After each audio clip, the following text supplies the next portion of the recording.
ماشاءاللہ. اب اس کے بعد میں محمد فرقان ابن محمد اشفاق صاحب کو آواز دیتا ہوں کہ وہ آئے اور تقریر پڑھے.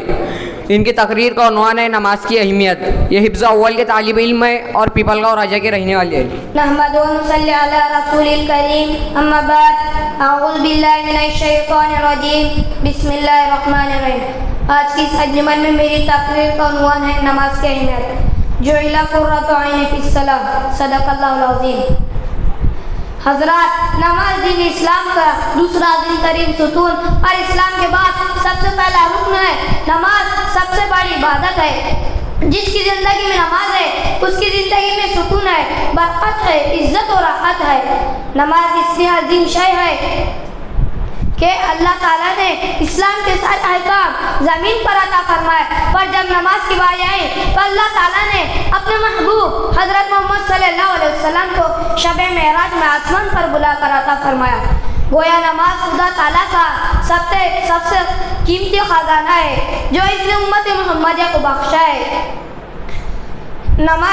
حضرات، نماز کی اہمیت کا اندازہ اس بات سے لگایا جاتا ہے کہ قرآن مجید میں سب سے زیادہ اس عبادت کا ذکر کیا گیا ہے. دونوں جہاں کے سردار حضرت محمد صلی اللہ علیہ وسلم نے اس کی فضیلت کو بار بار بیان فرمایا اور ایک جگہ ارشاد فرمایا جعل قرۃ عین فی الصلاۃ، میرے آنکھوں کی ٹھنڈک نماز ہے. اور ایک حدیث میں فرمایا الصلاۃ عماد الدین، نماز دین کا ستون ہے. جس نے اس کو قائم کیا اس نے پورے دین کو قائم کیا، جس نے اس کو ڈھا دیا اس نے پورے دین کو ڈھا دیا. اور فرمایا جب بچہ 7 سال کا ہو جائے تو اسے نماز کا حکم دے، اور جب 10 سال کا ہو جائے تو اسے نماز نہ پڑھنے پر مارے. حضرات، نماز چھوڑنا سب سے بڑا گناہ ہے. ایمان اور کفر کے درمیان فرق کرنے والی چیز نماز ہے. اور اس سے معلوم ہوا کہ جو شخص نماز چھوڑتا ہے، جان بوجھ کر نماز چھوڑے، اس نے کفر کیا. اس کا مطلب یہ ہو سکتا ہے کہ اسے موت کے وقت کلمہ نصیب نہ ہو اور کفر پر موت آ جائے، نعوذ باللہ. حضرات، نماز دنیا میں عزت و راحت کا ذریعہ ہے. اسی طرح آخرت میں وہ تمام حصہ جو نماز کے لیے وضو میں دھویا جاتا ہے، آخرت میں نور کی طرح چمکیں گا. نفسی کا عالم ہوگا. نافرمانوں کو فرما برداروں سے الگ کرنے کے لیے سجدے کا حکم دیا جائے گا.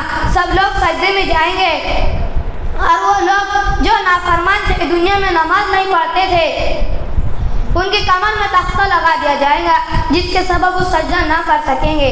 اور نافرمانوں کو محشر میں سب کے سامنے ذلیل و خوار ہونا پڑے گا. میں اپنی تقریر اس شعر کے ساتھ ختم کرنا چاہتا ہوں.